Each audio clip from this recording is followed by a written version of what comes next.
여러분 안녕하십니까? 저는 샬럿 로가드라고 합니다. 저는 뷰로 베리타스 해양 연료 서비스 베리퓨얼의 글로벌 총괄 책임자입니다.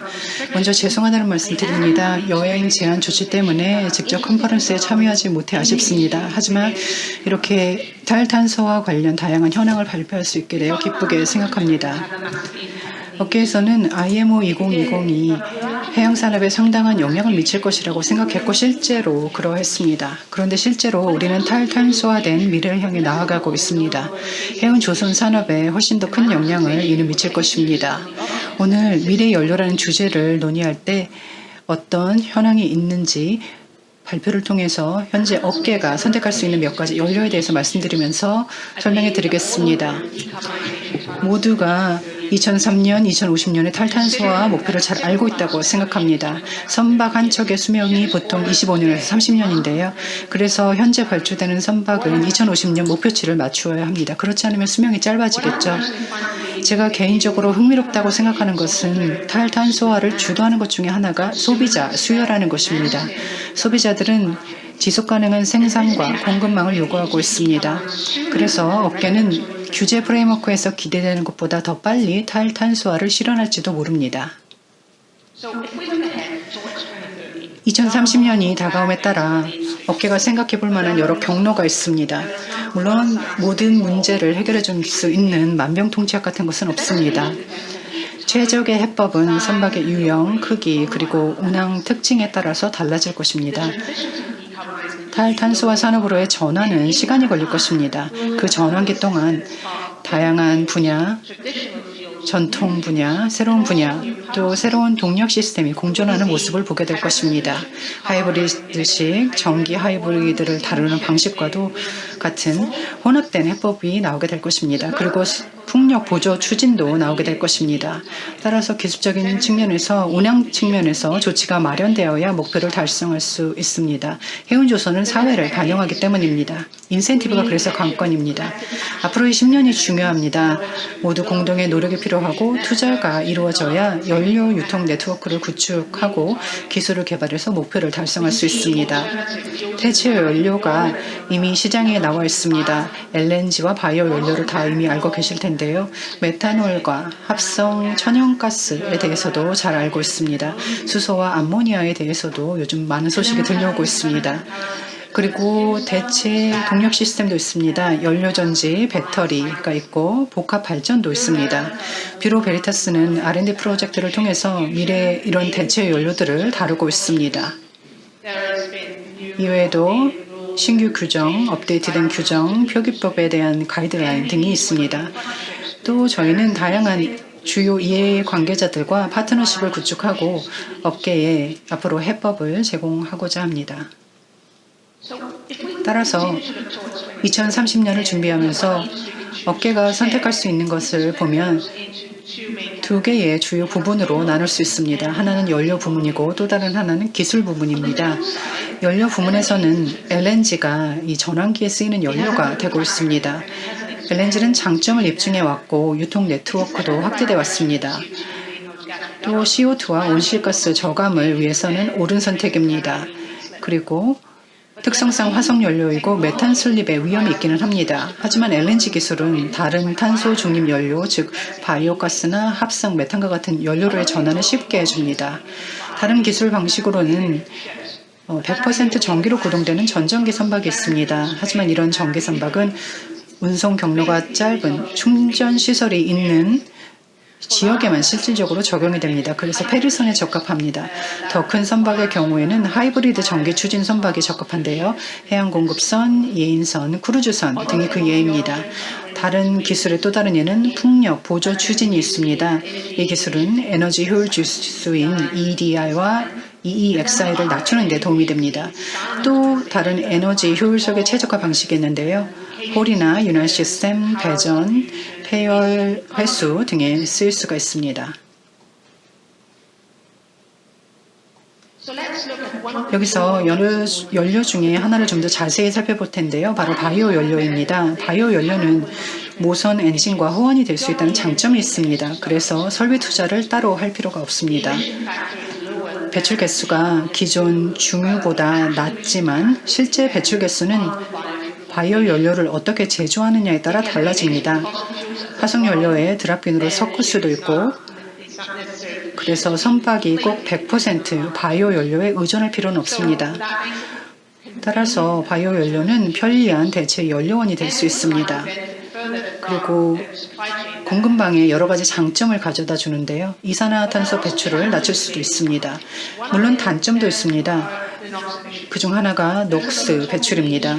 업계에서는 이 바이오 연료가 선박의 녹스 배출을 늘리는 것은 아니냐는 논의가 활발히 이루어지고 있습니다. 그래서 테스트를 더 실시를 해서 이것이 문제인지 아닌지 여부를 확인할 필요가 있습니다. 비용 관련 문제도 있습니다. 현재 바이오 연료는 주로 로트르담이나 암스테르담 그리고 앤트웨프에서 주로 나오고 있습니다. 하지만 이 생산 시설이 북미나 유럽, 아시아 지역에서 늘어나고 있습니다. 문제는 이 바이오 연료가 ISO 8217을 충족하느냐입니다. 충족한다 할지라도 바이오 연료를 사용하기 위해서는 비싼 보험 문제가 수반됩니다. 선원들도 훈련을 받아야 합니다. 바이오 연료로 선박을 추진하는 것이 기존 방식보다 더 어려운 것은 아닙니다만 신경 써야 할 부분이 기존 방식과는 조금 다르므로 이 선원들이 훈련을 받아야 합니다. 그리고 또 운항을 할 때 고려해야 할 부분이 있는데 바로 바이오 연료가 저온 유동성 특성이 있어서 온도 조절에 신경을 써야 하고 저장과 전달 온도에 또 신경을 써야 하고 이외에도 미생물 증식의 위험과 이를 어떻게 피할지도 염두에 두어야 합니다. 이외에도 엔진의 특정 윤활 시스템을 갖추어야 합니다. 충분히 해결할 수 있는 문제지만 극복해야 할 문제인 것만은 확실합니다. 바이오 연료 제조 방식은 여러 가지가 있습니다. 현재 업계에서 여러 가지 시도가 이루어지고 있는데요.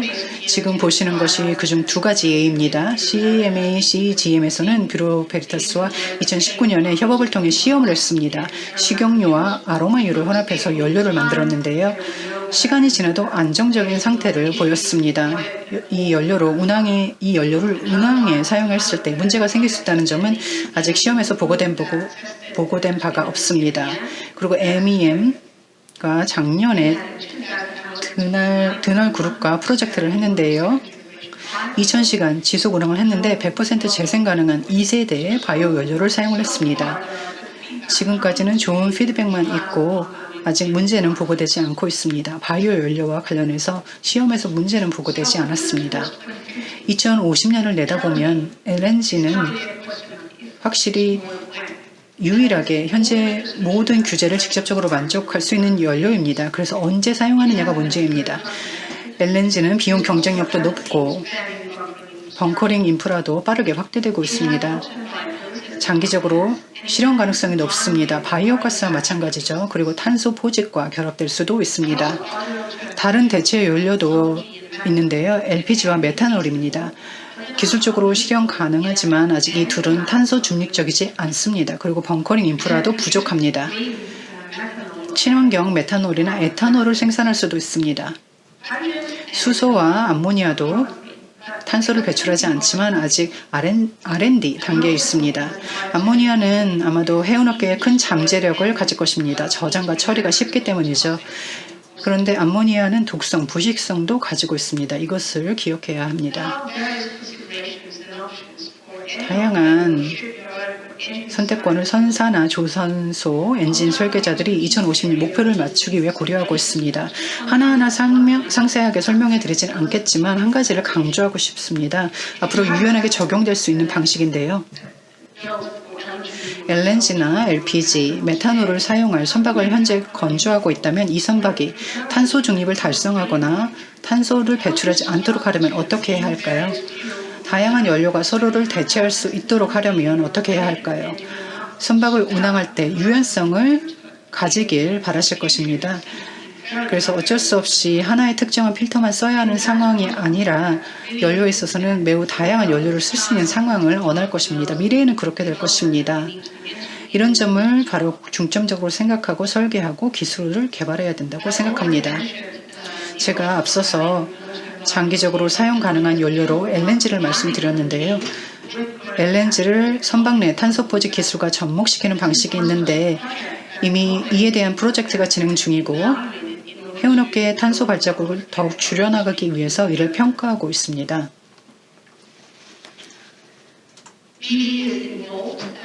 뷰로 베리타스는 네덜란드의 프로젝트 컨소시엄에 참여해서 친환경 해양 메탄올을 연구하고 있습니다. 9척의 선박을 선별해서 R&D를 진행 중인데 선주는 모두 다릅니다. 목적은 메탄올 연료 시스템의 가능성을 현재 쓰고 있는 가스오일과 비교해보는 것입니다. 이를 위해서 비용 평가를 하고 다양한 선박의 특정 운항 프로파일을 검토하고 있습니다. 암모니아는 탄소를 배출하지 않습니다. 그래서 탈탄소화 측면에서 매우 흥미로운 연료입니다. 하지만 진정한 탈탄소화를 실현하기 위해서는 암모니아 생산도 친환경적이어야 합니다. 헬도 탑소에서는 작년 백서를 발간했는데요. 해양 연료 소비의 30%가 암모니아로 충당될 수 있다고 말했습니다. 암모니아는 400기가와트 규모의 풍력, 태양광에서 조달이 됩니다. 하지만 공짜는 없습니다. 암모니아는 톤당 에너지가 기존 연료보다 적습니다. 에너지 함량당 가격이 현재 초저항 연료유 가격의 2배입니다. 제가 앞서도 말씀드렸던 것처럼 암모니아는 독성, 부식성이 있습니다. 그래서 그에 따른 리스크를 식별하고 평가해야 합니다. 뷰로 베리타스는 이러한 평가를 다양한 해양 이해 관계자들과 함께 수행을 하면서 리스크를 식별하고 또 안전성 측면이 모두 해결될 수 있도록 조치를 강구하고 있습니다. 여기에는 녹스 배출에 미치는 잠재적인 영향도 포함이 됩니다. 제가 발표를 시작할 때 미래를 점치는 것이 예전만큼 불확실하지는 않다고 말씀을 드렸는데요. 해운업계의 탈탄소화를 실현시켜줄 많은 방법이 있습니다.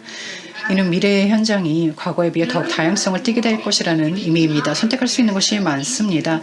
물론 선택할 것이 많다고 해서 다음 단계가 쉽다는 것은 아니지만 그 과정은 확실히 흥미로울 것입니다. 경청해 주셔서 감사합니다.